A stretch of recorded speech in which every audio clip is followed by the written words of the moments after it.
bawa sedikit nunkilan daripada kitab Imam Al-Ghazali, Al-Munqis min ad-Dhalal. Mana Imam Ghazali bercerita tentang golongan ahli falsafah dan saintis di zaman dia. Minat ke nak tahu ni? Minatlah, kalau tak kerja sangat. Minat lah. Dari saya cakap pun macam tak berapa minat. Okey. Terima kasih lah, berminat lah ya. Bukan saya tulis pun ni, Imam Ghazali yang tulis. So Imam Ghazali bercerita berkenaan dengan ahli falsafah zaman dia. Ahli falsafah zaman dia, ini dalam Munqis min ad-Dhalal. Ada 3 jenis. Satu Dahriyun. Dahriyun ni geng-geng materialist. Yang ada hanya benda. Kita mati-mati hilang macam tu je. Tak ada kebangkitan-kebangkitan, tak ada. Nombor 2 Tabi'iyun, naturalist. Ni scientist. Nature. Nombor 3 dipanggil sebagai ilahiyun. Ni metaphysicians. Metaphysics. Yang cakap pasal metaphysics. Bukan metafizik nombor-nombor metafizik ni cerita tentang the nature of God tanpa wahyu. Tuhan ni sifat dia macam mana, dia cipta alam ni macam mana, kan? Sifat-sifat dia apa, tapi tanpa panduan wahyu. Itu dipanggil metafizik. Cerita tentang justice, cerita tentang freedom, cerita tentang what is truth. Benda-benda macam ni lah kita kata. Partly lah. Okey. Tengok apa Imam Ghazali kata. Tabi'iyun ni tentang saintis zaman dia. Wahum qaumun aktharu bahthahum an alami tabi'ati wa an ajaibil hayawan wan nabat. Mereka ni adalah sebuah kaum yang banyak mengkaji tentang alam tabi'i dan keajaiban-keajaiban makhluk hidupan, haiwan dan tumbuh-tumbuhan. Wa aktsarul khawda fi tashrihi a'dha'il hayawanat. Dan mereka ni banyak buat postmortem kepada binatang-binatang. Maksud dia diorang bedah haiwan. Farao. Dan mereka melihat, daripada hasil itu mereka melihat keajaiban-keajaiban ciptaan Tuhan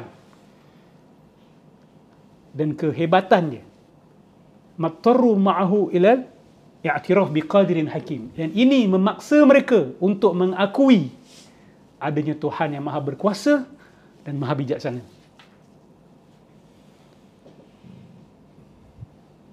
Muttali'un ala ghayatil umur wa maqasidiha. Dan Tuhan yang maha berkuasa, maha bijaksana ini, dia tahu tujuan-tujuan semua perkara dan hujung semua perkara.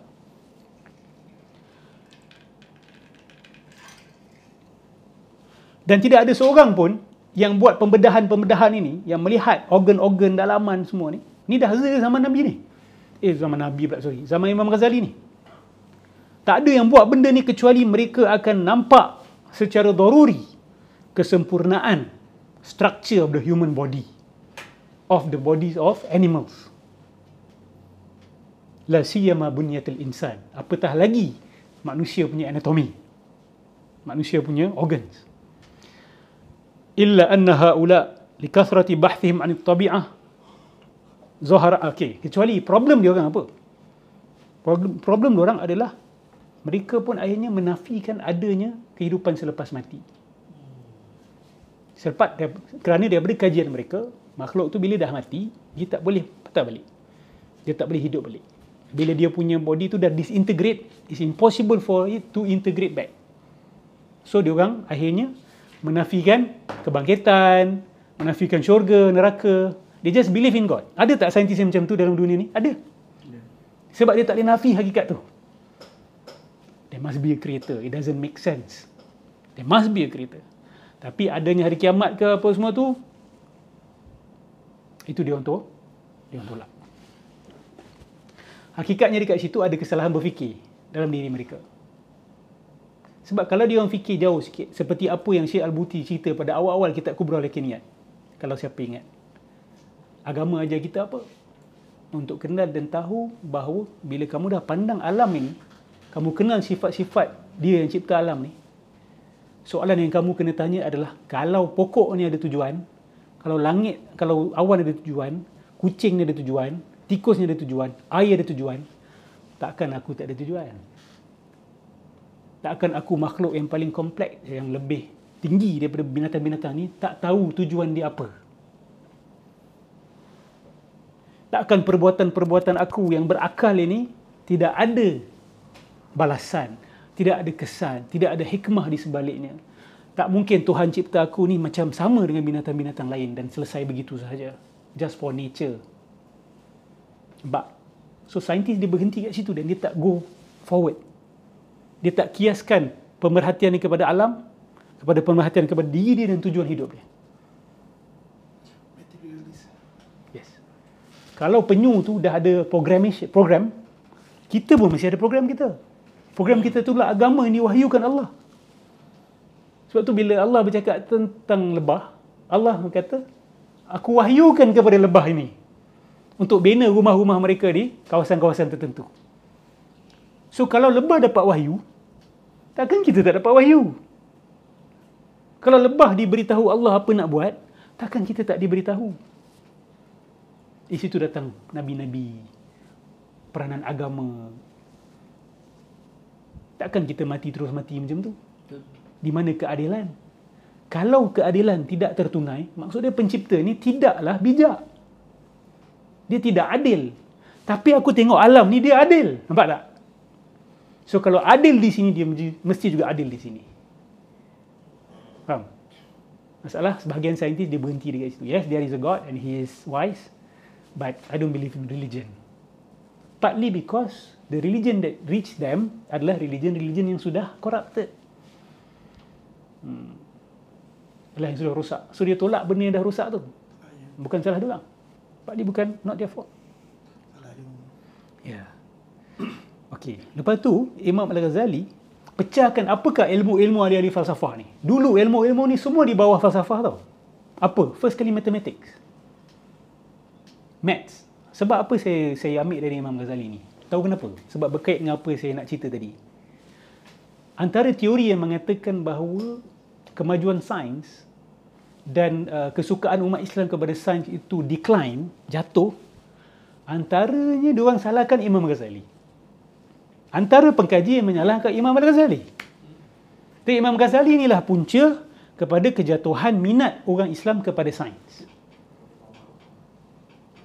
Ada yang menuduh bahawa Imam Ghazali kata haramkan mathematics lah. Ini kita dengar tuduhan-tuduhan. Adakah benar? Tengok apa Imam Ghazali sebut pasal mathematics. Dan ni di bawah ilmu falsafah, maths ni. Ar-Riyadhiyah fatata'allaqu bi'ilmi al-hisab wal handasah. Dia berkait dengan ilmu mengira dan engineering, handasah. Okey. Wa ilmi hayatil ilm. Hayatil ilm ni saya tak pasti apa terjemahan dia. Apa makna hayatil ilm?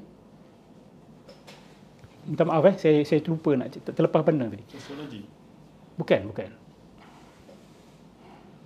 Walaysa yata'allaqu syai' minha bil umur ad-diniyah nafyan wa ithbatan. Tidak ada sesuatu pun dalam ilmu matematik yang mana agama mengisbatkan atau menafikan. Bal hiya umur burhaniyah la sabil ila mujahadatiha. Hakikatnya matematik ni dia adalah berkaitan dengan pembuktian. Burhaniyah yang jelas. Tidak ada jalan untuk kita tolak matematik ni. Selepas kita faham, kita tak boleh tolak. So adakah dia menolak matematik?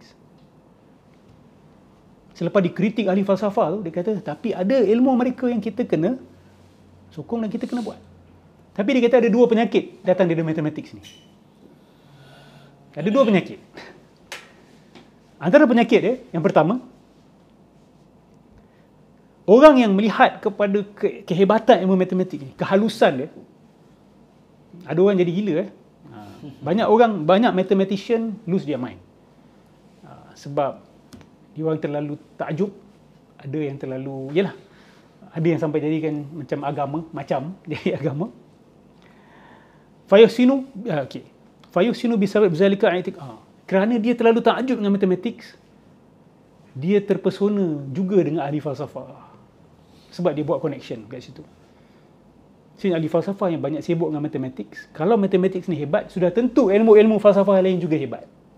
Sama in terms of exactness, dari segi ketepatan dengan ilmu matematik. Dan mereka akan menyangka semua ilmu-ilmu ahli falsafah lain sama dari segi accuracy dengan ilmu matematik. Sedangkan tidak. Metaphysics tak sama level dengan mathematics. Logik tak sama level dengan mathematics. Sosiologi tak sama level dengan mathematics.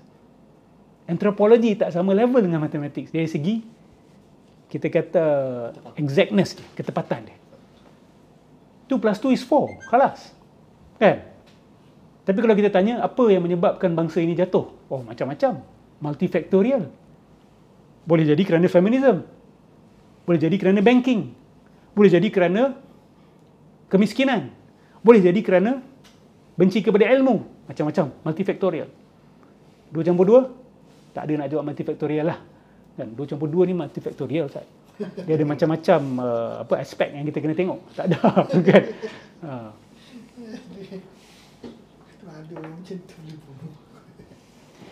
Maka lepas dia orang takjub dengan ilmu matematik ni, dan bila dia orang dengar daripada ahli-ahli falsafah ni memperlekehkan agama, dia orang mula terpengaruh dengannya. Mula terpengaruh dengannya. Maka dia orang pun jadi kufur berdasarkan taklid kepada ahli-ahli falsafah ni. Dan dia akan kata, "Lau kana ad-dinu haqqan lamakhtafa 'ala haula'i ma'a tadqiqihim fi hadzal ilm." Kalaulah agama ni benar, takkan orang-orang pandai tu tak tahu. Nampak? Aristotle semua takkan tak tahu. Socrates takkan hebat orang. Albert Camus takkan tak tahu. Voltaire takkan tak tahu.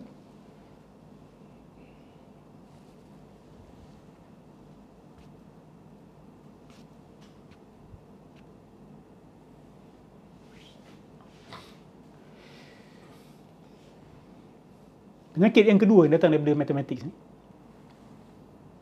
dia datang daripada ini interesting. Orang yang cintakan Islam, sadiqun lil Islam, yang ialah trust Islam, tapi dia bodoh, dia jahil. Zanna anna ad-dina yanbaghi an yunsara bi inkari kulli ilmin mansubin ilaihim. Orang bodoh ni menyangka nak pertahan agama, nak pertahan Islam, kau kena buang semua ilmu ahli-ahli falsafah ni. Itu cara kau pertahankan Islam. Ada tak orang macam ni? Ada. Masalahnya orang macam ni yang ramai sekarang. Kita Islam, ni apa sains-sains barat ni? Nampak? Siap ada hina sains terus. Tak tahu nak beza sains dengan saintis. Sains ni dah banyak menipu kita. Sains menipu? Sains tak boleh menipu awak. Saintis boleh menipu awak. Dah dibakul sampahkan sains. Ni Imam Ghazali kata, ni penyakit orang yang cintakan Islam tapi dia bodoh. Akhirnya dia bangkul sampahkan semua ilmu-ilmu ahli falsafah ni. Fa ankara jami' ulumihim wadda'a, dia nafikan semua ilmu ahli falsafah ni, dan dia dakwa bahawa dia orang ni semua jahil. Dia tak tahu benda pasal sains, dia kata saintis ni bodoh. Saintis ni pun bodoh, pun bukan tahu pun kan. Banyak tak orang kita bercakap macam ni? Banyak. Kita penyakit nombor 2 ni, banyak. Penyakit kita kepada sains, pada matematik yang nombor 2 ni. Hatta ankara qawlahum fil kusufi wal khusuf. Ada orang Islam di zaman Imam Ghazali menafikan gerhana seperti yang dijelaskan oleh sains, astronomi. Wa za'ama anna ma qaluhu ala khilaf asy-syara', dan mereka menyangka apa yang astronomers ni kata tentang gerhana bulan dan matahari ni bertentangan dengan syariat. Ni saya pernah cerita, bila radio awal-awal keluar, ada ulama-ulama kita yang kata ada setan dekat dalam benda ni, yang bercakap. Yes. Yang kalau awak nak tahu, pernah printing press diharamkan dalam Khilafah Uthmaniyah. Printing press ni hanya boleh dimiliki oleh kerajaan. Sampai ada yang kata ini antara punca kejatuhan sains di tanah orang Islam, sebab di barat printing press di mana-mana. Diorang sebarkan buku. Sebab dulu nak tulis buku, nak copy, you kena tulis dengan tangan. Satu buku tu mungkin ditulis oleh 100 orang. So keluar 100 kopi. Lambat. So barat buat printing press. Bila buat printing press ni cepat penghasilan buku. Nak copy satu buku tu, satu hari mungkin 100 buku boleh dapat. 2 hari dah berapa? So diorang memang promote printing press. So tersebar buku dengan cepat, ilmu tersebar. Tapi dalam satu fasa khilafah kita mengharamkan. Kenapa? Wallahu a'lam. So kita tak boleh nafi pernah berlaku sejarah-sejarah macam ni di kalangan kita. Nanti marah tak suruh semuanya. Apa ni, naik ke bulan kan ada fatwa boleh murtad. Apa yang kata manusia boleh naik. Subhanallah. Ya.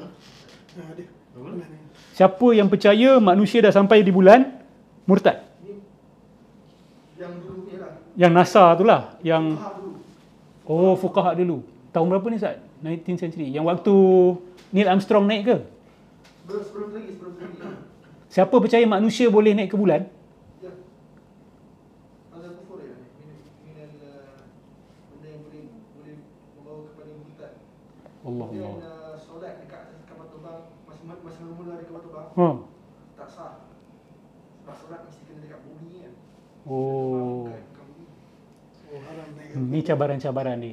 Fatwa pasal TV kata haram dulu kan. Mula-mula lah. Mula-mula. Sebab apa kita tak boleh nafi ya. Waktu tu memang berlaku perpisahan sains dengan agama. Sampai hari ni orang sains lain, orang agama lain. Betul tak? Sampai hari ni. Sebab tu kadang-kadang orang agama buat fatwa-fatwa yang orang sains ketawa. Orang sains akan ketawa. Termasuk fatwa berdarab ke? Termasuk lah. Masuk. Ada je orang ke Arab sekarang ni yang kata siapa percaya bumi ni bulat, kufur. Ya. Ada. Yang sekarang ni. Ada je orang kat Indonesia yang jawab macam tu. Dia kata Quran dan Sunnah mengatakan bumi ini mendatar, bukan bulat. Siapa kata dia bulat, kufur. Kufur. Bukan kat Indonesia. Mana dia nak letak mata dia? Akal dia nak letak mana? Dia akan tong sampahkan mata dan akal dia. Orang macam ni mungkin tak rapat dengan saintis. Apa kata kalau seorang saintis datang jumpa dia? Mari, saya ajar awak step by step macam mana kami dapati bahawa bumi ni bulat. Benarlah ayat agama ni akan kembali pelik. Pelik. Apa lagi yang Imam Ghazali kata?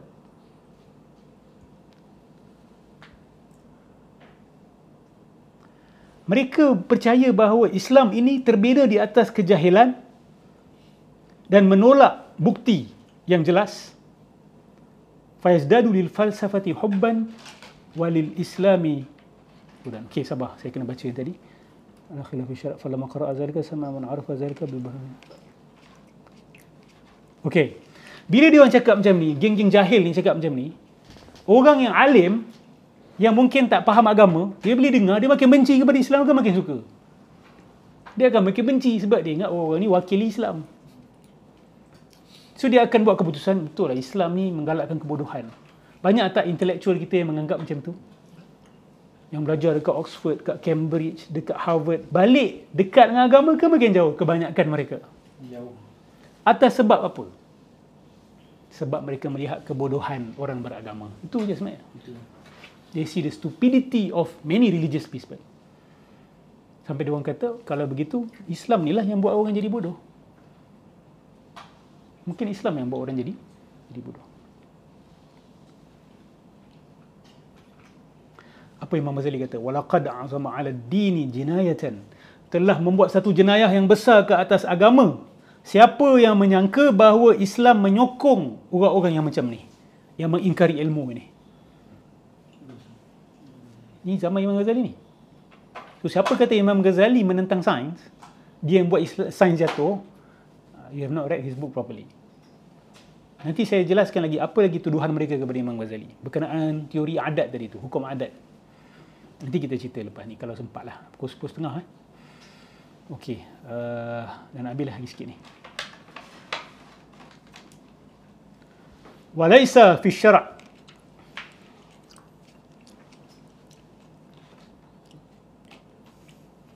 hakikatnya di dalam syariat tidak ada perkara yang menafikan dan mengisbatkan dapatan-dapatan ini. Maksud dia, kita tak wajib untuk terima semua dapatan yang kita dengar sebagai dapatan sains. Sebab pengkaji boleh salah. Dan kita juga tidak diwajibkan untuk menolak semua dapatan sains. That means kena look at it by its merit. Kan? Ada bukti, kita terima. Kalau kuat, bismillah. Wa qawluhu alaihi salam. Tengok. Imam Ghazali bawa hadis Nabi untuk menyokong kepentingan sains ni. Ini hadis Nabi yang revolutionary kalau orang faham. Inna lisyamsi wal qamari lisyamsi wal qamar ayatan min ayati dzikrillahi ta'ala. Min ayati dzikrillahi ta'ala. La yankhasifani li mauti ahadin wala li hayatihi. Fa idza ra'aitum dzalika fafza'u ila dzikrillahi ta'ala wa ila shalah. Nabi ajar pemikiran saintifik. Nabi kata apa? Sesungguhnya matahari dan bulan adalah tanda-tanda daripada tanda-tanda Allah Subhanahu wa taala. Dia tidak gerhana kerana kematian ataupun kehidupan orang-orang tertentu. Ini kepercayaan orang matilah bila ada gerhana. Oh, sebab ada orang besar mati. Oh, sebab ada orang nak beranak ni, sebab tu berlaku gerhana. Ini ada dalam buku-buku merepek-repek yang kita kata sebahagian mujarabat ni. Masih ada sampai hari ni. Muharram kalau jatuh pada hari Selasa, maka akan berlaku 5 perkara. Salah satunya kematian orang-orang besar. Merepek-repek semua ni. Mengaitkan kejadian bumi dengan bintang. Nabi dah nafi benda ni. Tak ada kaitan dengan kematian apa dia? Berjimat pun ada hari-hari je dia. Dia orang ada lah. Dia orang ada dia orang punya. Betul nanti anak keluar cacat kata. Kalau itu dia orang punya ijtihad dari segi perubatan, kita boleh terima. Ijtihad. Doktor-doktor mereka cari bila waktu wanita paling subur dan lelaki paling subur. Paling bagus untuk fertile, untuk dapat anak. Okay, it's fine. Tapi kalau dikaitkan dengan astrologi, itu merepek dah. Nak kahwin, kena bintang kamu ni kena selari dengan bintang sekian-sekian, baru selamat nikah kamu. Kalau tak, hancur. Kamu akan bercerai. Oi, tengok birthday kamu dengan birthday ni tak boleh kahwin ni. Pernah dengar tak orang tanya pasal birthday, nak kahwin, tengok, minta. Dia bukan cakap minta birthday je. Waktu lahir bila? Itu Hindu ke? Pagi ke, petang ke, malam ke? Itu tilik nasib. Nabi kata ni tak ada kaitan dengan kehidupan atau kematian sesiapa. Apabila kamu melihat berlakunya gerhana ni, pergilah solat. Fafza'u, cepat-cepat pergi solat. Ingat Allah dan solat. Maksud dia, Nabi suruh apa? Suruh solat, ingat Allah. Ya Allah, ini adalah kejadian yang kau buat. Kehebatan engkau, keagungan engkau, makhluk engkau yang hebat yang kau buat. This is scientific. Betul? Nabi pecahkan tahyul dan khurafat. Itu Nabi kita. Ni Imam Ghazali pun bawa. Walaysa fi hadha ma yujibu inkar ilmu al-hisab. Di dalam hadis ni tak ada kaitan pun untuk Nabi ajar kita suruh tolak ilmu matematik. Yang mana dengannya kita akan tahu perjalanan bulan, perjalanan matahari dan berlakunya gerhana dan sebagainya kita tahu dengan matematik. Betul tak? Betul.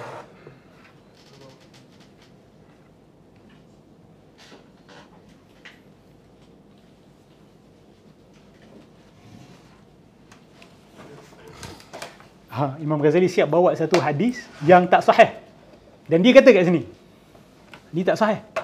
Sebab orang guna hadis ni untuk patahkan sains. Apa? Lakin Allah idza tajalla li syai'in khada'a lahu. Apabila Allah menjelma kepada sesuatu, benda tu akan tunduk kepada Allah. Maksud dia, dia punya hukum hakam sebab musabab akan pecah.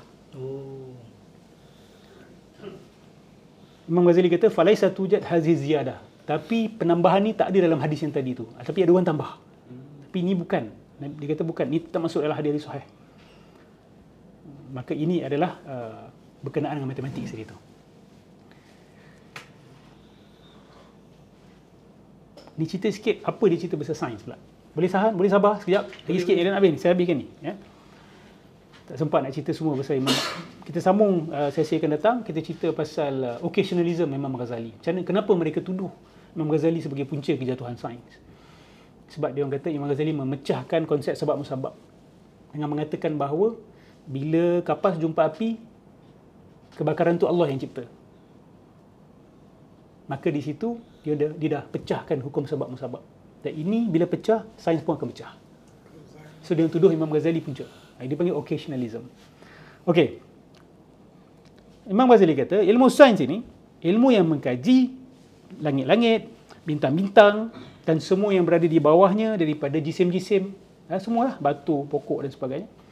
Termasuk air, angin, tanah, api dan daripada jisim-jisim yang murakkab, kal haiwan, pokok-pokok, minerals, ma'adin, dan sebab taghayyuriha, kenapa ia berubah, wastihalatiha wa imtizajiha, dan macam mana juga ia bercampur aduk. Dan zalika yudahi bahs at-tabib. Ini sama, ia mati ya. Tiba-tiba. Try buka balik. Kontrol kat situ. Aircon. Ustaz Naki sabotajnya suruh berhenti ni. Okey,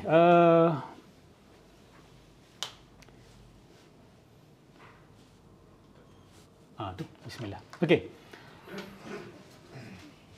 Imam Ghazali kata, kajian tentang ini sama seperti kajian seorang doktor tentang tubuh manusia dan organ-organ dia. Dan apa yang berlaku dalam tubuh manusia. Begitu juga, bukan syarat awak nak beragama untuk menolak ilmu medikal. Jangan ingat awak ni lebih beriman bila awak tolak ilmu medikal. Saya ni tak jumpa doktor-doktor ni semua Ustaz. Saya habatus sauda je, kan. Saya malu terus, kan. Saya tak percaya doktor-doktor hospital-hospital ni semua Ustaz. Dia ingat dia punya cara cakap tu menunjukkan keimanan dia yang kuat. Sihat. Seolah-olah macam kuatlah iman orang ni. Sihat. Dan akan ada tak orang yang puji, oh kuat betul iman kau, kan. Itu tak ada kaitan. Imam Ghazali kata itu bukan syarat keimanan seseorang adalah untuk menolak ilmu medikal. Ilmu medikal siapa ni? Ahli-ahli falsafah yang sebahagiannya dikafirkan oleh Imam Ghazali. Jangan kamu duk buang semua benda, Imam Ghazali kata. Yang baik kena terima. Falaysa min syartihi aidan inkar dhalikal ilm illa fi masail muayyanah. Okay. Maksud dia, kita jangan tolak semua kecuali beberapa perkara yang aku sebutkan dalam kitab Tahafutul Falasifah. The Incoherence of the Philosopher. Imam Ghazali, dia ada tulis buku bahasa ahli falsafah. Dia jelaskan falsafah ni nak apa. Dia bercakap daripada perspektif mereka dulu. Dia tulis satu buku, bukan pertahan lah. Speaking about them. As how they want you to talk about them. After that, dia tulis satu buku, dia hentam semua benda tu. Sorry, bukan semua. Sebahagian perkara. Sorry saya tarik balik. Bukan semua. Perkara-perkara yang haram, yang kufur, dia hentam dalam Tahafutul Falasifah. Selain tu, tak wajib untuk kita tolak. Maksud dia jangan suka-suka main nolak. Sebab apa? Ni ahli falsafah yang cakap, bukan Rasulullah yang cakap. Boleh tolak semua. Ni bukan agama, boleh tolak. Ni saintis yang cakap, boleh tolak. Ni mathematician je boleh tolak. Mana boleh cakap macam tu? Hakikatnya, Imam ni dia nak tutup. Hakikatnya Imam Ghazali kata, an ya'lama anna at-tabi'ata musakharatun lillahi ta'ala. Nak kena tahu bahawa alam tabi'i ini hakikatnya adalah di bawah penguasaan Allah Subhanahu Wa Taala. Allah tundukkan alam tabi'i ini. Untuk siapa? Untuk kita. La ta'malu bi nafsiha. Ia ni tidak berfungsi dengan sendirinya. Bukan macam materialis kata. Bal hiya musta'malah min jihati fatiriha. Allah pencipta dia yang menggerakkannya. Wasyamsu wal qamar wan nujum wa tabai' musakharat bi amrihi la fi'li syai'in minha bi dhatihi. Matahari, bulan, bintang-bintang, segala nature ni ditundukkan di bawah penguasaan Allah. Bukan benda-benda tu sendiri ada kuasa dengan zat dia sendiri. Nampak? Bila kita percaya benda ni, adakah kita terus kendur nak belajar sains? Semuanya Allah yang buat. Dah tahu dah semua. Dah tahu dah. Semua ni Ustaz, kalau Ustaz nak tahu, Allah yang buat. Senang cerita, habis. Saya perasan bila orang cakap macam tu, dia punya semangat nak mengkaji tu jadi kendur dah. Sebab dia ingat dia dah tahu. Dia dah dapat jawapan bagi semua soalan. Jadi dia tak minat lagi nak tahu pasal semut kat rumah dia, kan? Langit, pokok jambu kat depan rumah dia tu. Apa kehebatan pokok jambu? Orang sibuk durian kan? Pokok jambu pun ada kehebatan dia. Kaji lah. Tanah kita berwarna-warni. Ada tanah betul merah, kan? Ada lain. Apa nature ni, apa khasiat-khasiat dia. Ini semua kita kena buat kajian. Untuk tujuan apa? Innama yakhshallaha min ibadihi ulama. Yang betul-betul takutkan Allah adalah ulama. Dan yang paling takut tu sifat orang yang paling mulia. Sebab Allah kata apa? Inna akramakum indallahi atqakum. Yang paling mulia adalah yang paling bertakwa. Dan salah satu makna takwa adalah yang takutkan Allah Subhanahu Wa Taala. Jadi yang paling mulia ni ulama. So guna istilah ulama. Jangan letak arifin lebih tinggi daripada ulama. Sepatutnya kita guna istilah Al-Quran. Ulama. Sebab bila letak arifin tinggi dan tak jumpa istilah tu dalam Al-Quran, orang akan anggap apa? Kita kata sufi ni bercakap tentang benda lebih tinggi daripada apa yang disebut dalam Quran. Betul tak? Sebab Quran tak cerita pasal arifin. Quran cerita pasal ulama. So ulama ni pula level rendah. So Quran cerita pasal level rendah untuk orang-orang awam. Untuk level tinggi kena baca buku-buku sufi. So dia dah meletakkan kitab-kitab sufi ni lebih tinggi daripada Al-Quran. So hati-hati penggunaan istilah. Lebih baik guna pengistilahan yang Allah guna. Dan jangan rendahkan pengistilahan yang Allah guna. Saya tak suka juga orang yang meletakkan hakikat makrifat lebih tinggi daripada syariat. Syariat lah sekali. Walaupun saya faham, tapi kalau kita fikir tentang syariat ni, orang yang amalkan syariat, dia amalkan dengan hakikat. Dia seiring. Maksud dia awak bukan. Syariat ni bukan luaran. Syariat ni adalah, syarak ni adalah saluran air untuk diminum. Allah panggil syariat, cantik. Lima yuhyikum, Allah kata. Agama ni menghidupkan kamu. Sebab tu syariat ni dipanggil dia daripada saluran air. Dia menghidupkan manusia. Dia memberi air kepada manusia. Jiwa kita hidup. So syariat ni bukan level paling bawah. Orang yang amal syariat tanpa hakikat, dia macam orang yang duduk dekat tepi je. Dia ambil air tu, dia bukan masuk dalam mulut dia. Kan? Dia pergi simbah kat sebelah kanan ke sebelah kiri ke. Orang nampak dia berjauh, dia tengah minum air. Dia tak minum. Atau dia masuk dalam mulut, lepas tu dia sembur keluar. Itu bukan pengamal syariat. Pengamal syariat yang sebenar adalah orang yang mengamalkan syariat dengan hakikat. Dan dengan ilmu dengan Allah Subhanahu Wa Taala. So syariat bukan level paling bawah ya. Syariat bukan level paling bawah. Wallahu a'lam bissawab.